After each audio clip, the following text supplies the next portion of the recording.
Welcome to the Jerry Sinz Show. I'm your host, Jason Zaleski. We're here at the Buck-A-Neer in Roselleville. And by the way, great menu here at the Buck-A-Neer. Weekly specials. Wednesday, today as it turns out, all-you-can-eat steak and shrimp. Thursday, all-you-can-eat barbecue ribs and chicken. Friday, fish fry. And of course, Saturday, prime rib. And I know, Coach, you're always welcome to eat here when you're here. We hope you'll take advantage of some of that good food while you're here. So we're going to talk to Coach about Edgar Wildcats football, as it turns out, and have a good time doing that. And then weekly show. So episode 1 of 2021. Coach, you and I did this a couple of years ago. I think we had some pretty good fun. You and the guys went to state that year, so I certainly wasn't a hindrance on the season, I hope. But let's just start out. Just remind the folks how many years you've been coaching football, and then what keeps you coming back every year? Well, this is my 47th year as head coach. It's actually my 50th overall. I was an assistant for 3 years. And,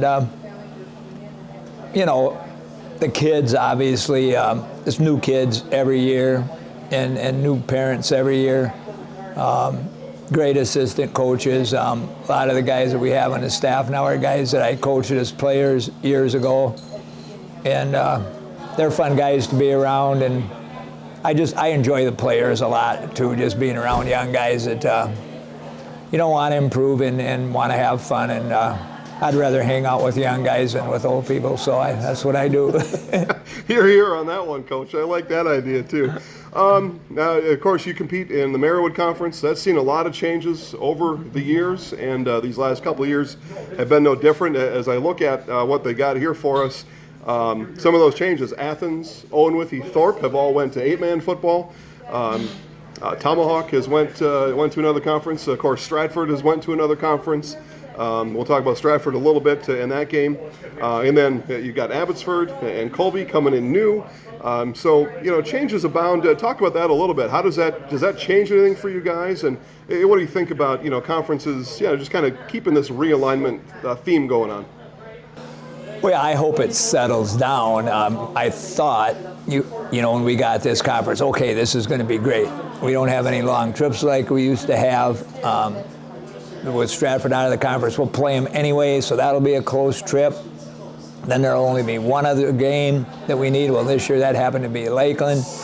But like you said, then we had 3 of the teams go 8-man, so now all of a sudden we have some of these longer trips and other games again. Anyway, we're going a couple of weeks from now, we're going to Hurley. Well, that's a really long trip. Yeah. But we have to, and we still don't even have a game for week 9, which we're still looking for one. So it would be very nice if we had an 8-team conference that could play 7 conference games and 2 non-conference games, and obviously that was the WI's intention when they realigned, and that's what they thought would happen. But now, of course, I guess next year we're going to add Pittsville, I think, to our conference. So. Okay, that might answer my next question, but is it possible, just talk about your team, is it possible in any future state where, a team like yours goes independent, where you're looking for competitive games week after week, you want to kind of shape your schedule how you like? Is that anything that could ever happen? I don't think so. I mean, because I don't know how the independent situation works with playoff seeding and things like that. Basically, I think the conference, affiliation is going to be pretty important. And of course, we've been in the Marawood Conference from day one, as was Stratford until just, a year or 2 ago. And Pittsville was in it forever too, and just went out in football a few years ago. Athens was also a longtime member. And so it would be nice if some of these teams that did go 8-man all of a sudden got some more guys out and got back to playing 11-man. That would be the ideal situation. I don't know if that's going to happen or if it can happen, but that would be the ideal situation for us. Yeah, I think it would be unique. We've seen a lot of 8-man expansion over the last, say, 5 years, and really has quickened that expansion over the last couple. Auburndale, though, one example that went 8 and then came back this year. Maybe you need, some of those teams, maybe Thorpe, Owen Withy, cooperative. Maybe that's the way to get them back. But all things to be seen for the future. Again, our weekly Jerry Sinz Show here at the Buck-A-Neer in Roselleville. Talking to Coach now about the schedule as it's laid out this year. So you mentioned Lakeland already, 35-0 win. And then a really interesting game against Stratford. Interesting in a lot of ways because it always is. But interesting even more so this year because they decided that we were going to have some lightning on the night of that game. I'm not even sure if you ever got on the field for warm-ups. But lightning came. That game never happened on Friday. And then Stratford's field, they were worried about the condition it would be in. So now we go neutral site. We go to Everest for that game. And then just a real classic. You happen to lose by one. But tell us about that whole 36 hours there trying to get that game in. And then all of a sudden here it's happening over in Schofield. Yeah, it was, of course, the same situation for both teams. I mean, I'm sure Coach Tubbs and them guys would have loved to have played on Friday night, too, because everybody was fired up for Friday night. And we did go through all the warm-ups. We were just done warming up. It was 2 minutes before they announced the starting lineups, and then the lightning hit, and then the rain hit, and the field was already soaked before then. And so there was no way we could play. And so then we had to start making plans. And, of course, the first thing they had to do was find a turf field somewhere nearby. And fortunately, Everest was open. It turned out to be really hot on Saturday and humid. Yeah, it was. And we don't have a whole lot of depth. And, of course, the emotional thing of being ready on Friday night, and now you don't get to play, but you got your stuff all wet, and then we had to take it home and try to wash it overnight and dry it so it's ready for the next morning.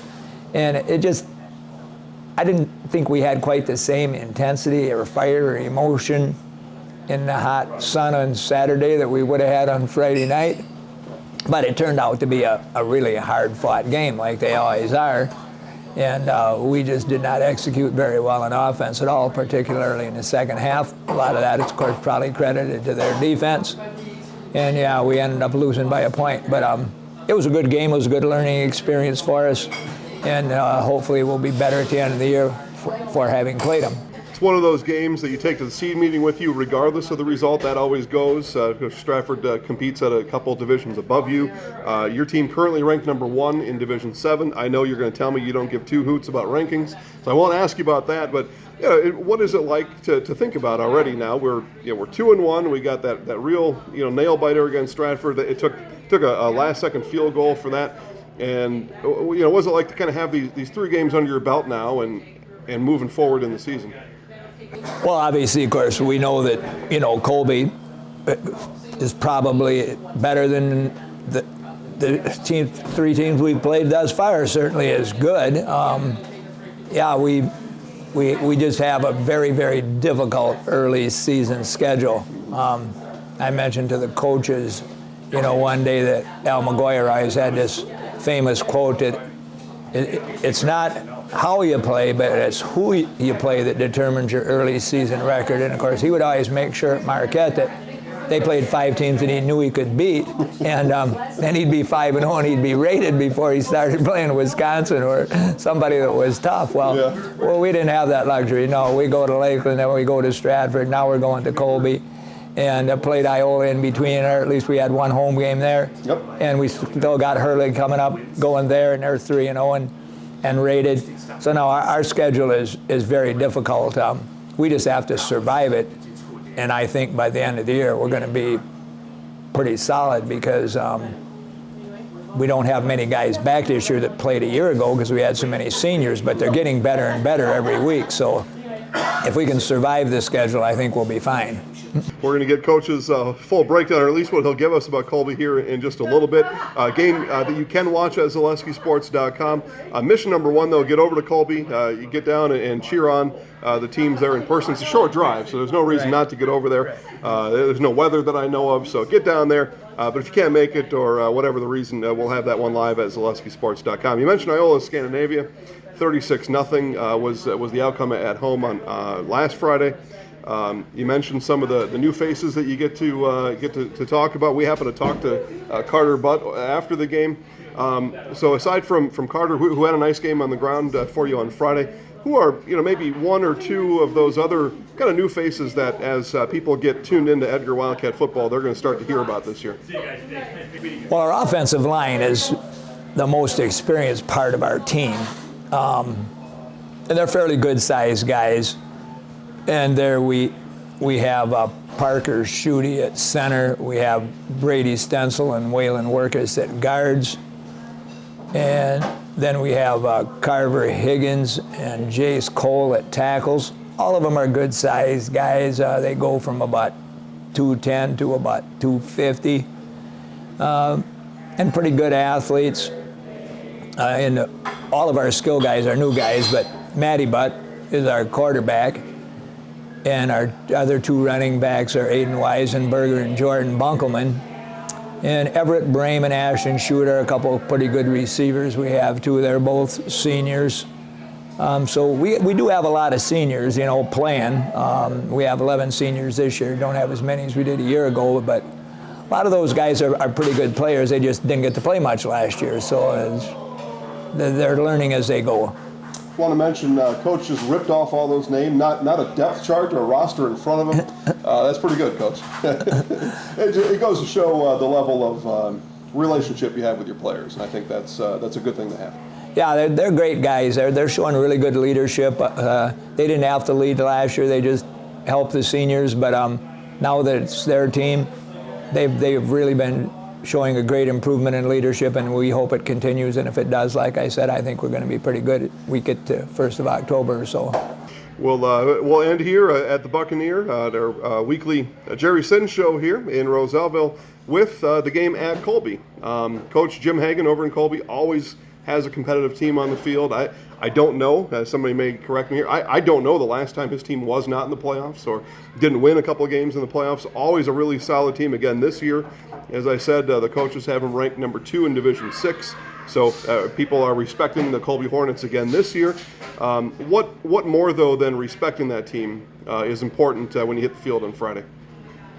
Well, yeah, I think they probably have maybe one of the best teams they've had in the last 20, 25 years. I think they're in Division 5, not to correct it, but I believe they're in Division 5 because they're about the same size as Stratford is. But they have a lot of seniors. I think they have 16, 17 seniors. They got 16, 17 juniors. And most of their seniors started last year because last year they had a small senior class. So they definitely have more experience than we do on the varsity level. And they're just pretty much big and athletic at every position. They don't appear to have any real weaknesses as we watch them on film. So obviously it'll be a battle. We're hoping we can stay in a defensive game with them like Penn State and Wisconsin or like Edgar and Stratford were, because then you can stay in the game. Yeah. And then if you get a break at the end, maybe things can go your way. But obviously they've been scoring pretty much at will against the 3 teams they've played thus far. So we're going to have to play really solid defense. 127-7. That's their scoring differential so far this year. At the same time, we were interviewing Carter Butt over in Schofield. We're also interviewing Colby's Brent Jeske, who's got over 500 all-purpose yards for the Colby Hornets. Is there any guy or a couple of guys that you're focused on Friday night? Well, certainly, yeah. He's a big key in offense. He runs the ball well. One of our assistant coaches used to be a quarterback at Edgar, and of course he used to like to run when he was supposed to pass, and I kind of get the same feeling about Mr. Jeske, that he'll drop back to pass, but he'd just soon run it as pass it. And of course he's a good runner, and he's big, and so that makes it tough to defend him because he's basically dual threat all the time. Throws the ball well, though, too, and has some good receivers, too, and also has a couple other good running backs. So they're going to be a tough team for us to defend because they have multiple weapons. And then defensively, they look really solid, too. So once again, we're going to have to play pretty much error-free and hope we can get a break here or there to make it a competitive game. Coach, we're really looking forward to the game. It's our A game of the week, and we're looking forward to it. Looking forward to having you here every week. I think this was a pretty good talk, pretty good first effort here this season for us. Well, thank you very much. You got it. Coach Jerry Sinz here on the weekly Jerry Sinz Show here at the Buck-A-Neer in Rosellville. Come on down to the Buck-A-Neer open all weekend again. Fish Fry Friday, Prime Rib Saturday. Those are my 2 favorite days. But come on down anytime. That'll do it for this show, guys. Have a great night, and we'll see you again next time.